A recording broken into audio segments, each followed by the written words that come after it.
Welcome back to the mountain bike build series. This week, we take the next steps with this project. We've been on this for months, getting this baby to this point, and now the front triangle of the frame is tack welded together.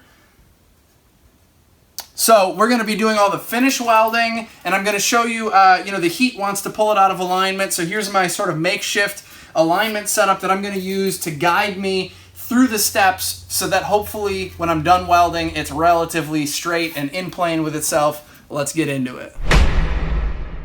So as you weld, the weld kind of heats up and expands, and then as it cools, it shrinks back, and generally I think welding has a tendency to shrink more than it ever expanded. And so let's say I welded all of the drive side of the frame, all the stuff on this side toward the camera, it would it would have a tendency to kind of, it would pull the frame from being straight to being sort of like this. It'd kind of walk it around, especially if you had a whole bunch of joints in a long row and you weld it all on one side. It would kind of do a little, potato chip or something on the one side. And so what you can do is you can weld a little bit on one side, a little bit on the other side, and then maybe it ends up straighter, right? If you weld all on one side first and then you weld on the other side, it's not going to equal itself out, because when you go to weld on the other side, now there's like a little bit more of a gap there, and it's trying to contract, but the other side is already at like full strength. And so it's just, anyway, we want to use the weld sequence wisely. You can imagine if you started with a frame that was straight and you monitored the alignment as you went, maybe 5 times or something as you're welding it out, you could track where it was pulling, and then you could accordingly use that to sequence which zones you did when. And I'm not an expert with this. I never got real good with this, but it makes a lot of sense to me that that's a great way to weld bikes. And if you did it over and over and over again and you had a system, you could probably check it like once or twice through the process and get a really good result. So this is my makeshift method. This is not the best way to do it. Let me talk about what I think the best way is. I think the best way is to have a flat reference like this table. This is fairly flat. It's Blanchard ground steel, so I know at one point it was made to be quite flat. I don't have the metrology equipment to inspect this for actual like true flatness, but I know it's fairly flat. You could use a granite stone or something that was known to be flat, like something that was actually made for the inspection purposes. So ideally you would support the frame by a certain datum, and then you would check somewhere else. And so sometimes people will support it by the bottom bracket, and they'll have like a post that sticks up on the table, and then you can crank down some bolts or some nuts, and it's held there, and then you can measure with something like this test indicator, and you can sweep it around the tubes of the different parts of the frame, and you can check to see if it's like getting closer to the table the further away it is, or if it's getting further away. And what I think is even better than using your bottom bracket as your primary datum is to use your head tube. That makes sense to me. And so you could build something that held centers like these, and you would hold the head tube like this, but rather than just in space with my hands, you would build some sort of track similar to on the frame building fixture, honestly, that would support the head tube, and each cone was known to be the same height off of the table, and one of them would slide out of the way. And it would support the head tube like this, and then you can imagine that the whole rest of the frame would be able to swing, and that's where this comes into place. You would use something like this shim here, or like a jack screw, and you would lift up on the center of this tube, and then you would take something like this test indicator, and you would sweep the indicator head of it. You would sweep it over the tube like this, right? So I sweep, and at the apex I'm reading 4.5 thousandths of an inch right there. And then if I move over to the other side, I'm reading, just about the same. So I could zero it out. And anyhow, does that make sense? If you get the central axis of this tube parallel to the table with these centers, and then you get the other side so that its center line is exactly the right height above the table so that it should all be in plane with itself, then you can sweep along that tube, and you can try and keep these two tubes parallel to each other. I think the head tube and the seat tube being parallel to each other is more meaningful than the bottom bracket shell as your primary datum. And that's arguable. It depends, if your bottom bracket is way out and your bottom bracket spindle sits like, 3 degrees or something away from where it should, that's a problem. but I think when you're riding the bike, the crank arms are relatively short. And so my way of thinking is that like the head tube, the seat tube, and the rear wheel all need to sit in the same plane. I think that's more of a relevant sort of way to go about it. And then you can also check that the bottom bracket shell is square with everything. Additionally, I'm toying with the idea of when I do final machining on this frame, actually using my milling machine and what's called a boring head for finish machining of this thing. And if I did that, then that would take care of the squareness for me, more or less, as long as I wasn't too far out. And so we'll see about that section. But anyway, I think, to me, this is the ideal way of doing it. Now, I didn't build the thing that holds these centers, these cones. So what I did is, I'm assuming that the outside of this tube is pretty straight, and I'm just setting it on this, it's called a 1-2-3 block. The issue with that is that as you start to weld, it's going to deform the tube a little bit, and this becomes less of a straight profile on the outsides of the tubes. So this is just sort of my hack method, and this is not perfect, but I didn't want to stop the build just to build this one tool, because who knows when the next time I'm going to build a bike frame is. It might be 6 months or a year from now if I'm lucky. So I'm gonna work through it with this and try and kind of monitor the alignment of things as I go and see if I can try and keep it sort of straight. So in terms of my preliminary alignment check, I just tacked it and I pulled it out of the frame fixture. I would assume it's like fairly close to being straight, and this system is just not perfect. It's my makeshift method, but if I zero this out, and it's just about zeroed when it's on the apex of the tube. Well, just turn this a little bit. Yeah, that's about zeroed on the apex of the tube, and then I come over here. It's about 0.004 positive.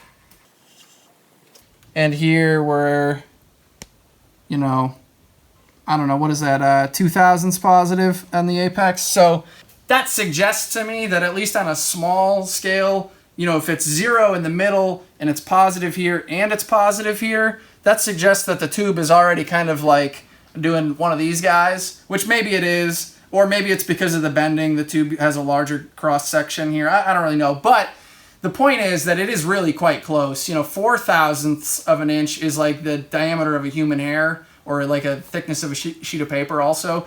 And so I'm not really that worried about that. That's chump change. And so I'm gonna say that's pretty good and straight. We'll start welding it. If it gets way off, then that becomes a problem. I want the bike to track straight. I want to be able to ride no hands, and I want it to look straight. Beyond that, you want all the parts to fit, of course, but like, I think some people get carried away with alignment. I think those are the real relevant factors. Sometimes I like welding on the table, and sometimes I like welding in a bike stand.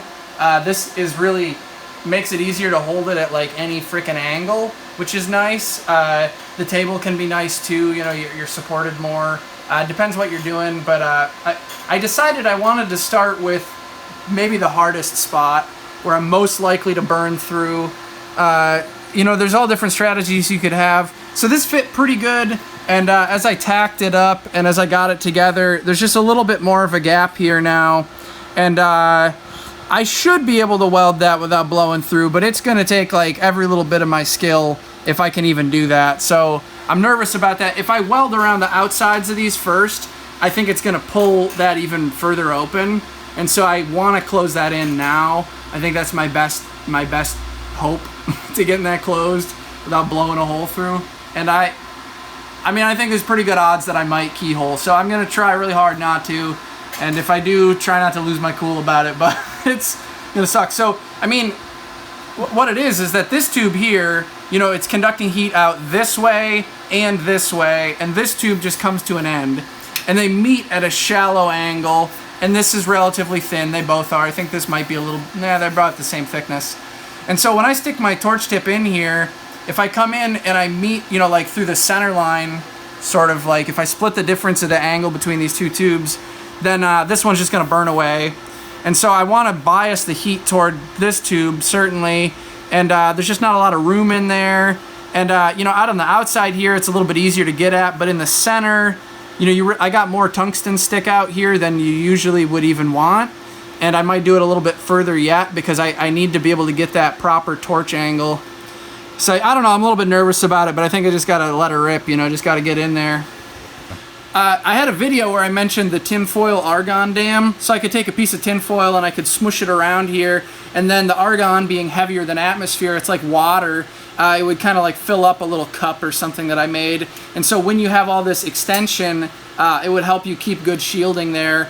However, you know, this is a very acute joint, it's a very inside joint, and so the argon that does come out of the cup should shield fairly well, considering if I was doing an obtuse joint like out here on this side, and I had a lot of stick out, then it's just kind of going every which way. Here it's kind of collected toward the middle, so you know, I might do a little bit of tinfoil argon dam just because it's easy. Okay, so now it's a cute little baby sweet potato, baked potato. It's all wrapped up in aluminum foil. Yeah, I'm gonna try and not burn a hole in this. We'll see.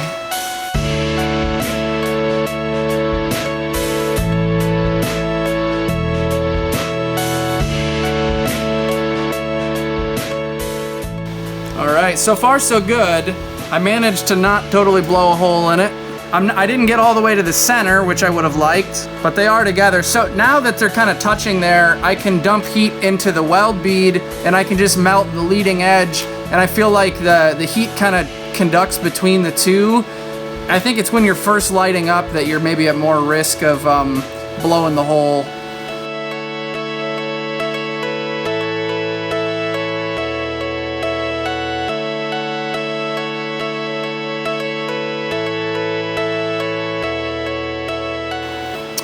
You can see where I first lit up, it's more of a gray, there's more discoloration there. It's maybe slightly undercut too, but here it's more shiny metal. That lets me know my shielding gas was really doing a better job. I had it better shielded here, so not a bad idea actually for the tin foil. And I was maybe gonna weld all the way down to that corner, but that little tiny corner there, I think that is really susceptible to also melting away, and so I need to be careful as I approach that. I'll get like a, you know, ideal torch angle, and you know, I'm letting it cool down a little bit, and hopefully this goes well.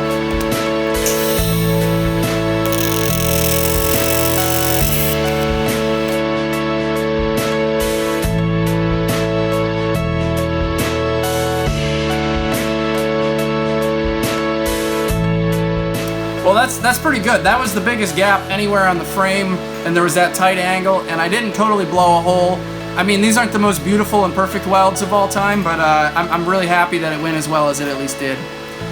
So I think I might flip the frame over now and try and weld from where this started out to the other side. See if I can make that happen.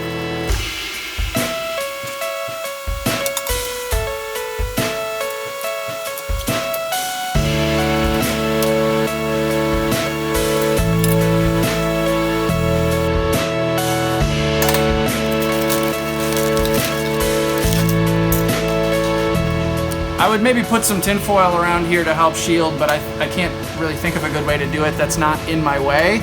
So I'm just gonna stitch a little bit over the top, and then I'll put some on the back side as I come around.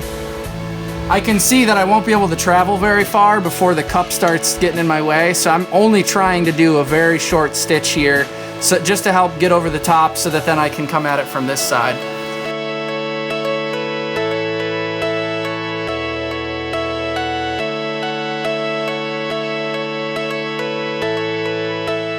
I decided to put on a sweatshirt, and I have this welding apron I'm laying over my legs, just protect me from the UV of the arc. You know, I don't do much of this, so it's not like I'm getting high doses every day, but it's not a bad idea to cover yourself up. And if you do a lot of welding, you can get arc burn. The arc can actually, it's just like a sunburn, it's obnoxious. So it's just, you know, best practice to cover yourself up if you're doing much.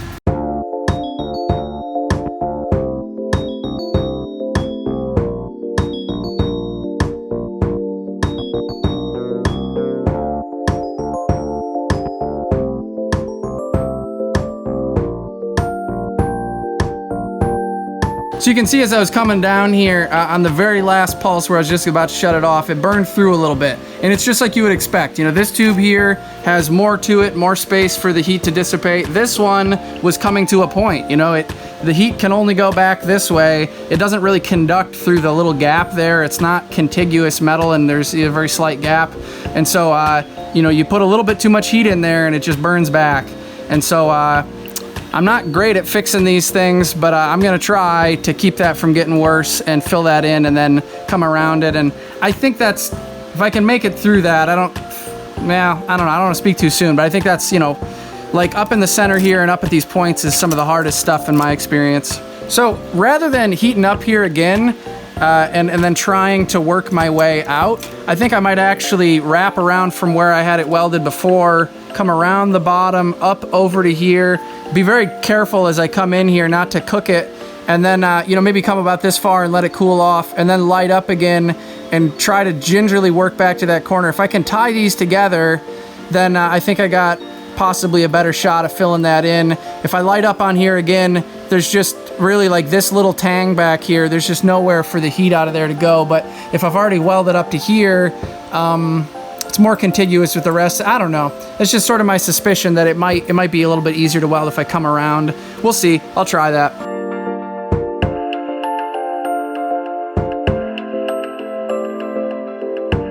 You know, I'm not a great welder, but when it's like when it's out in the open and you have good access to it, I occasionally lay a little stitch that looks kind of pretty. And you know, this isn't anything to brag about, but you know, it looks better than the rest of it, so that makes me feel a little bit more.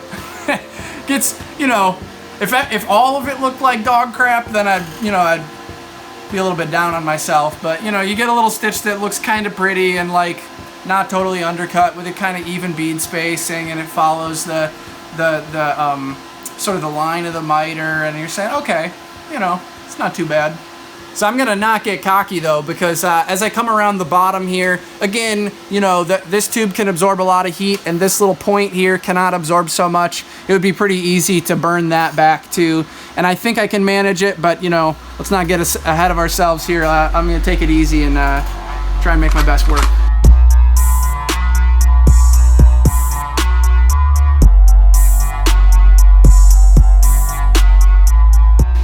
Yeah, it's not too bad. I haven't blown it yet. So if I was just lighting up a tack, like before I had this weld here, if I was just lighting up a tack on here, I think it would be easier to just burn away this tube. But since these are stitched together, I can light up on the weld bead where it already exists on the very end here, and I can kind of bias the heat toward the thicker tube, and then I just kind of bring it forward, and it seems like you can kind of monitor. It just feels easier to not burn through. So that's why I started when I was tack welding it in the last video. I was tack welded it here, and I didn't try down here in the center. That seemed like a little riskier in general.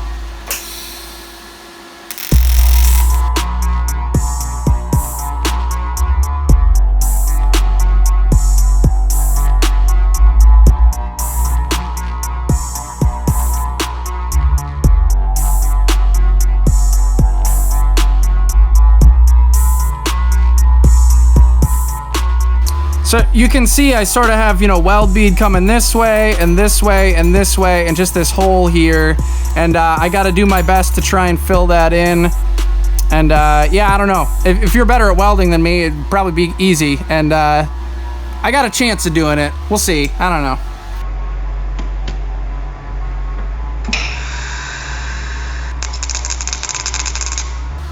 I managed to bridge that in just a little bit there. It's not looking wicked bad. Feeling good about that. I mean, need to get some kind of stainless steel brush in there and scrub it up a little bit.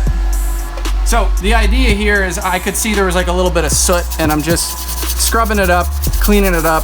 If you just if you have clean stuff to start with and you just weld all the way around, it's usually fine. But where you're starting and stopping in the same place, or I think some gases from the inside of the tube was kind of flowing out of that maybe and contaminating, and so I just want it to be, you know, as clean as I can get it before I light up again. I closed it up. It's not gorgeous, but it's closed up.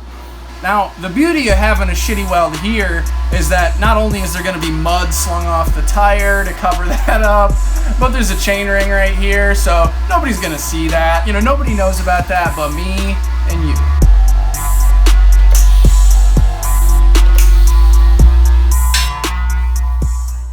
I gotta do a little public service announcement, because in the last video and in this one you can see that my little woofing dog Clemmy was in the shop, and I just assumed that a dog would know to avert their eyes from the bright and uncomfortable to look at welding arc. And you shouldn't need to worry too much about them. They'll take care of themselves. They know not to look at the sun, right? That makes sense. That's not true. They can, and you can even see it in the last video. She's kind of looking at the weld some. They can get cataracts, they can go blind. She seems to be doing fine, but it's really important. And also with kids, you know, like, don't ever assume that just because the welding arc is uncomfortable to look at, that pets and even children won't damage their eyes looking at what you're doing. And you know, put up a barrier or make sure that nobody can see what you're doing. I guess that's the lesson I learned, and I want to share that with everybody. So I finished stitching together the bottom bracket, and now I'm using my sort of hack alignment method, my cob job alignment station. And you know, this is zeroed out in the center, and then I bring it out to the side, and damn, I'm close to zero. And I come over here, and damn, I'm close to zero. So I don't really trust that this is like telling me within, you know, this reads 0.5 of an inch, and it shows that I'm like, you know, plus or minus a whole thousandth, and I don't know that it's actually that straight because this is kind of a cobbed method, but I'm certainly not worse than where I was, and I'm certainly not way off. And so that gives me some confidence that I've started pretty well. So I think now the way I'm going to continue is with these other ones, just, you know, sort of start the welds more along like the middle. You know, if you break it into quadrants, like top, bottom, right, left, I think I'll start more like on the middles and then do the outsides last. So maybe I'll do the middles of all of these and then check the alignment again, something like that. I'm not really sure. I've mentioned these before. This is a heat sink. It's basically the design that Sputnik makes and sells, and you can give Jeff a call. He'll sell you some of these. And it's like a chunk of bronze, and then you slide it inside of the tube, and then when you tighten this nut, it expands from the inside, gets good surface contact, and it pulls out the extra heat. Also, there's a fitting here you can back purge with argon. Also, once I tighten it up, that makes a good rest for my hand to sit on. And so this is already a relatively thick tube and a thin tube. I don't know that this is going to help massively, but the idea is it keeps some of the extra heat from like distorting this tube, which could save your cutters when you go to ream and face the head tube later. If this is less distorted, then you put less wear on those cutters, and the inside is a little bit smoother and nicer. So I didn't have that size for the bottom bracket shell, but I do for the head tube, and that's why I put this in here.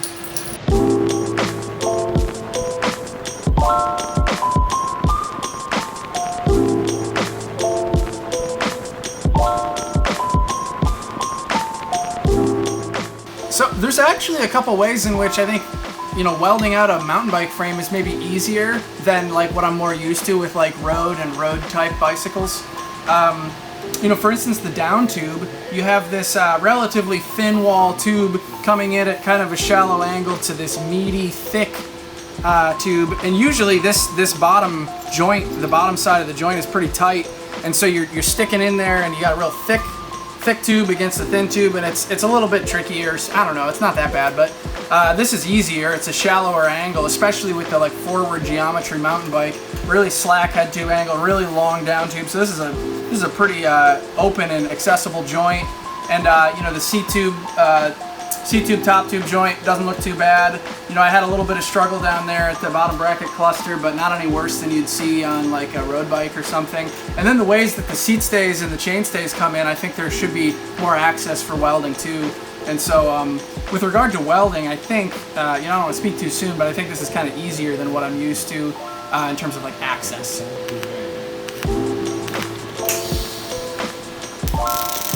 So if you break the joints into quadrants, top and left and right and bottom, I've done the head tube joints, the top tube, top and bottom, and the down tube, top and bottom. I'll do the same on the seat tube, then I'll check the alignment, and then you know, the sides are really where it's gonna pinch the most.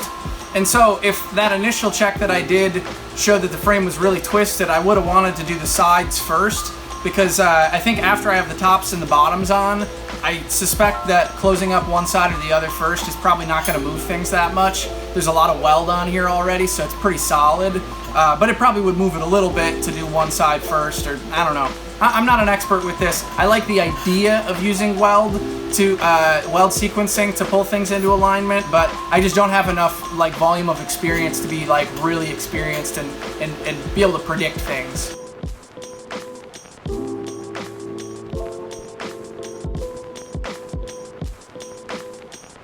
As you build the frame, it gets awkward sometimes because the frame is where your head and where your line of sight needs to be, and it really gets awkward in the rear end of the bike. This kind of works.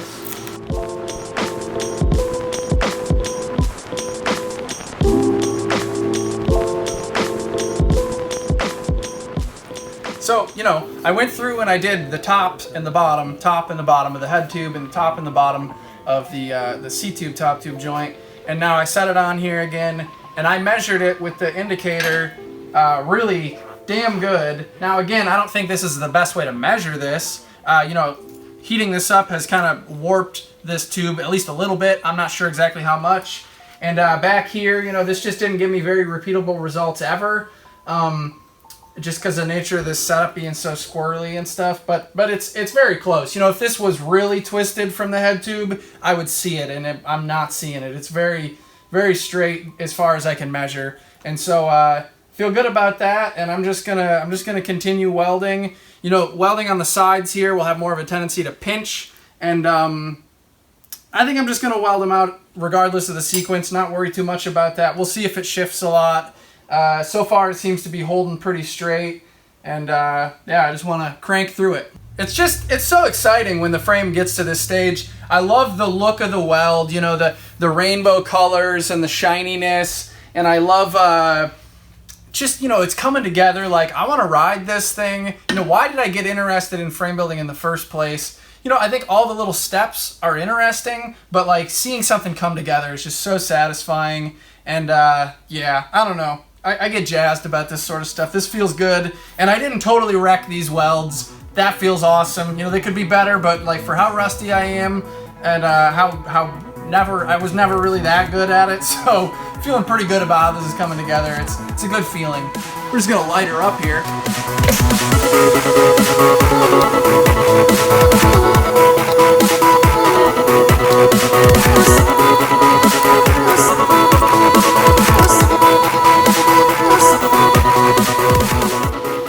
Dentist says I really ought to brush more.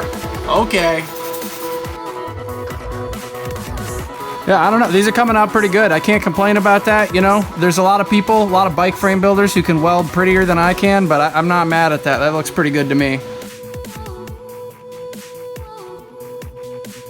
You know, tubing is harder to weld than a lot of other things. I mean, there's a lot of things that can be hard to weld, but part of what's hard is that if I look at like this instance of the weld, this moment, I want to be pointed something like this. I don't want to be laid way back, and I don't want to be like this. I don't want to be pointed more towards the down tube. I want to be pointed a little bit more toward the head tube. And so at this moment, this is about the angle that I want. Then you scoot forward to here, you know, it changes like this. As you wrap around, your angle changes. You know, as you get over here, you want your angle to be something like this. So you can imagine if you were able to do like a 180-degree stitch all at once, there's a lot of articulation that goes on in your wrist. And that's hard because, you know, you need to hold a tight gap the whole way, but you don't want to be dipping in. And meanwhile, you have to pay attention to where your foot is on the pedal for the heat. And you need to be, you know, keeping your weld rod at the right angle. And man, there's just a lot of variables. It's hard to do the sort of wrist wrapping acrobatics in real time while you do everything else. And so I'll try and do the longest stitches I can while I'm comfortable. And when I start to feel a little bit out of my element, I just stop because I know I'm not going to be doing great welds. But man, some people like Eric from the Ground Up Speed Shop, he can do like a 180-degree weld, and it's gorgeous the whole way. And he just does it. I can't understand how you do that, but. It's wizardry, you know. If you just do it enough times and you work at it, you know, you can get better always.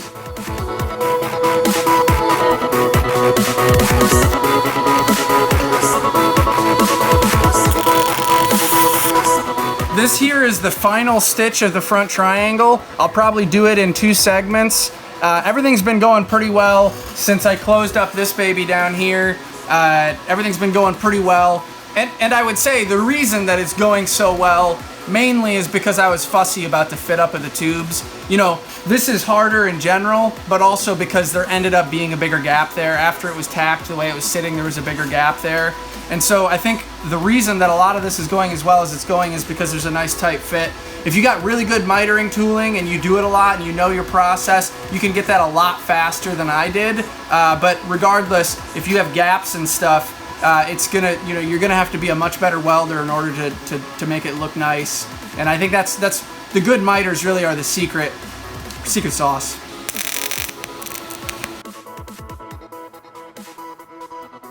I dipped, got my tungsten in the puddle. So, you know, you always want to keep a tight arc length, you know, like a 1/16 of an inch or something, like like a millimeter or so.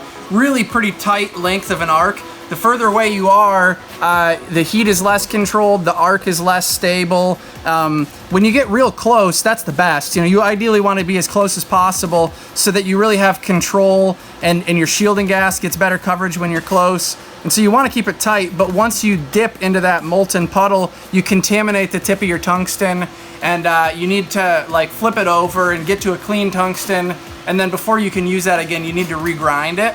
And I think there are places, you know, like in aerospace welding and stuff where it's really fussy, where if you dip, you maybe even have to like go and grind it out. I don't know that that's necessary here, but you know, you really want to avoid dipping the tungsten. And when you do, you got to flip it over, because then this has got like, I don't know exactly the science, but it's got like you know, this is the fresh grind, but you get like particles of that are kind of like spraying across, and it just like contaminates and just mucks up your weld, and it doesn't look good, and the arc isn't as controllable then. And so you really want to avoid dipping, and when you do, you just got to stop and flip it over. With any luck, this is the final stitch of the front triangle.